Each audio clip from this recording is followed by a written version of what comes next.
Yeah, first one, Notre Dame Pitt. 12 Eastern, game day is going to be there. A lot of Notre Dame fans are going to be there. A lot of Pitt fans are going to be there. Everyone's going to be there. And surely, the head coach of a FBS football team thinks this is a must-win game.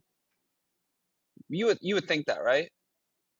Especially for a team that is contending for a ACC championship or Well, a possible at-large bid, although that is extremely unlikely. Pat Narduzzi had to say this when asked if the Notre Dame game was a win game. Quote, absolutely not. It's not an ACC game. Glad you brought that up.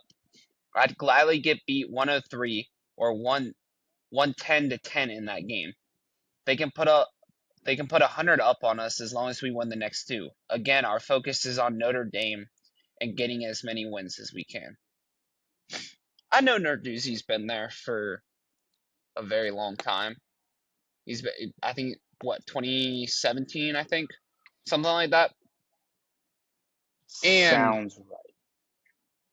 and I know he's got his culture set in, but to say this is terrible. This is the biggest game for Pitt in I feel like a very long time, other than the yearly backyard brawl.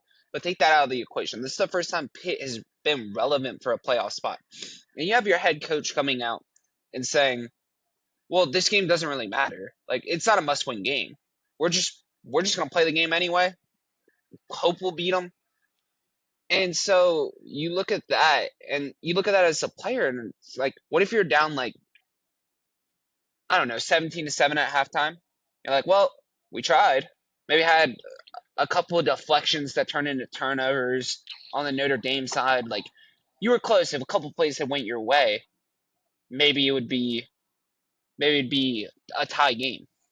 But I just think this is terrible for the culture, especially when you're going into this game as 10.5 point underdogs. I feel like every game must be a win game because Pitt's 7-2 right now. There is a chance, even if you don't make the ACC championship, that you make an at large. If you beat Notre Dame, you play Georgia Tech, you play Miami.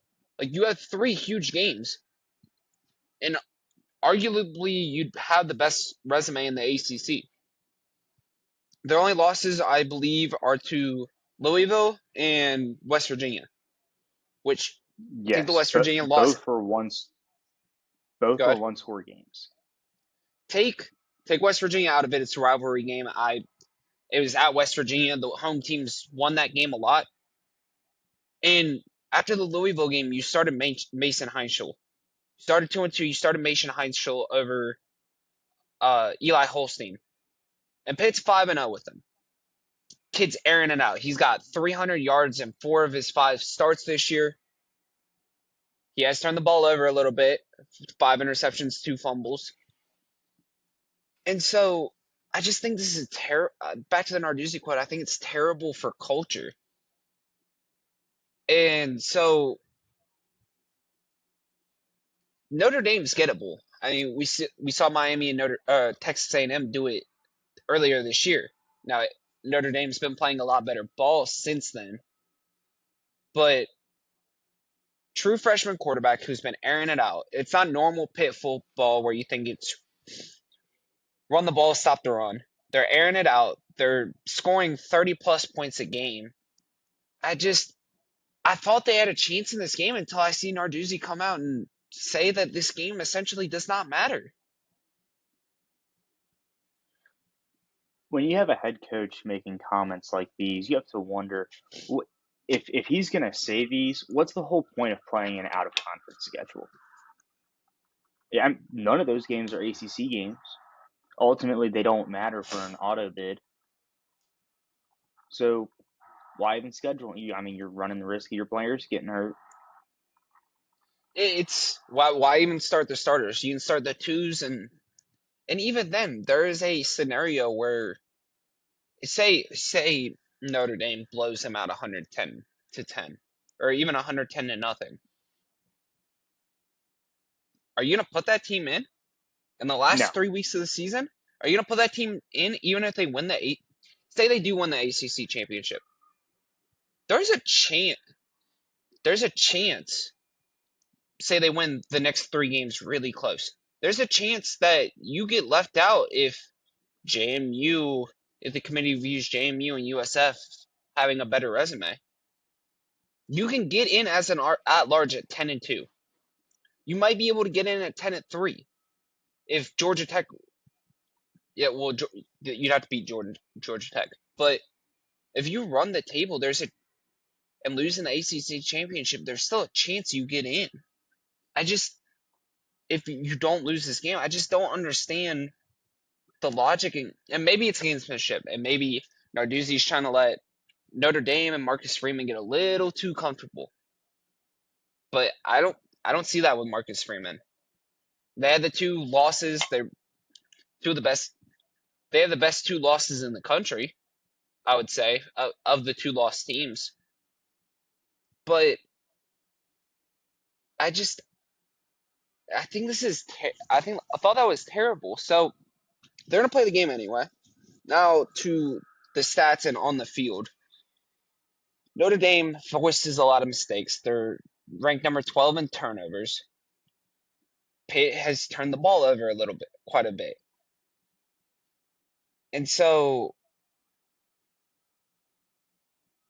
Notre Dame will be gettable through the air. Pitt offense is top 15 in passing yards. Heinschel, like I said earlier, is over 300 yards in 4 or 5 starts. Notre Dame defense is ranked 98th in the country. So you're gonna have to get them through the air. Pitt hasn't had a lot of a run game this year. Notre Dame's had a pretty stellar run game. They're in the 20s, or I think they might be higher than that. My apologies.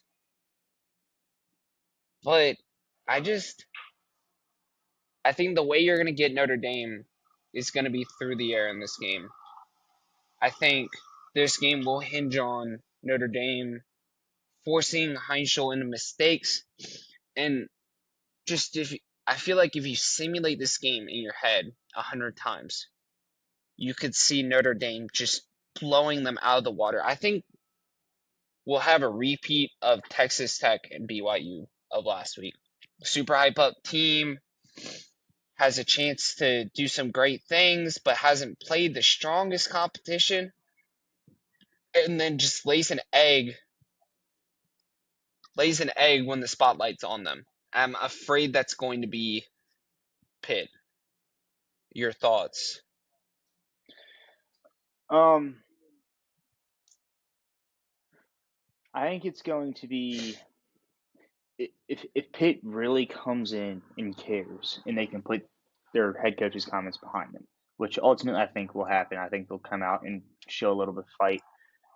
I think you'll see something similar to what we got with the Boston College game a couple weekends ago when Notre Dame traveled to Boston. Um, Somewhat close in the beginning, very back and forth, tit for tat, explosive play after explosive play. But ultimately, I don't know how long the Pitt defense is going to be able to contain Jeremiah Love. That's something where it's like they're going to have to bend, not break. Because I feel like the second he's going to break, and ultimately it's going to happen. How are they going to respond to Love breaking off a 50 or 60-yard run when they had the Notre Dame offense pinned within the 5 yard line? So I Well, think the biggest thing for them is going to be how do they respond to these big plays from a Notre Dame offense that has an ability to just get out and just explode down the field. and you have a Pitt defense ranked top 5 in rush yards. They've only given up one 100-yard rusher, but how good is that run defense really? Are they going to be able to scale up to their competition? And I don't know if they will. No one. Notre Dame's got one of the best rush offenses in the country. They're top 30. So I just I can see, and they've got a two-headed monster. It's not like it's Jeremiah Love and then it just drops off. They have Jadarian Price, who's a number one running back on probably 85-90% of the teams in college football. So,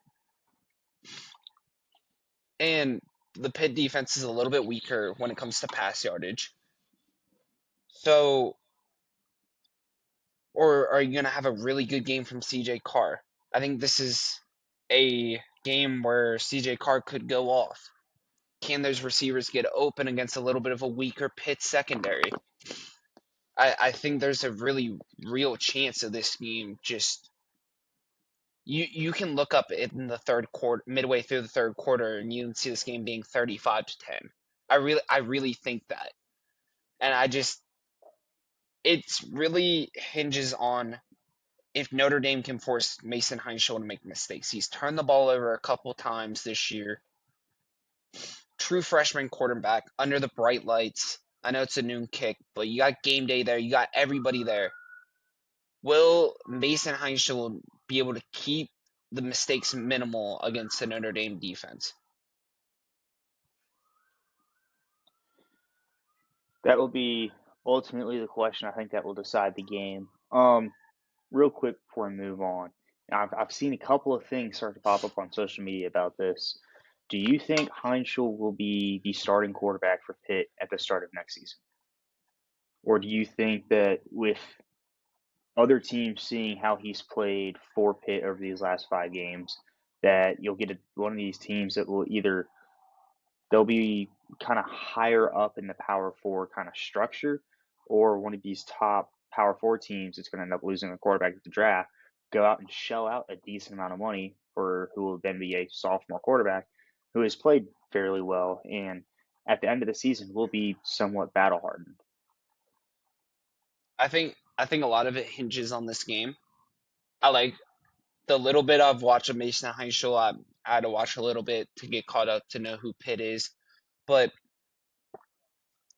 may I mean Miami's going to be in the market for a quarterback. I wouldn't be surprised if Miami shells out a good bit of money, but I it makes me question the culture of Pat Narduzzi when he said something like that. But these are all Narduzzi's guys. It's not like a second year head coach. These are all guys Narduzzi recruited. So he's obviously there for a reason. If say Pitt ends up going to the playoffs this year, do you really think he leaves? I don't know. I also don't know how Pitt's roster is constructed and how many players they're going to lose this year. I think this is a conversation for January, to be honest. And one last thing on this game is I think Notre Dame's really going to come out firing. This is the last real data point on Notre Dame's resume. Hold on. This is the last real data point on Notre Dame's resume. They play Stanford and I think another like 3-6 team or something like that. So this is the last real data point on Notre Dame's resume. And this is the last chance they have to impress the committee.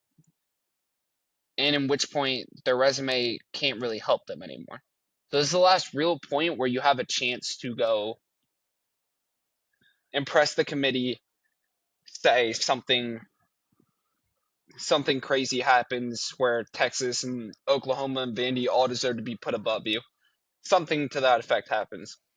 But I think this is a real motivator. I think Marcus Freeman's a good enough coach to not let the noise of what Narduzzi said or whatever other noise get in the way of Notre Dame's hopes, given Marcus made it all the way to the championship last year and had Notre Dame playing their best football at the end of the year.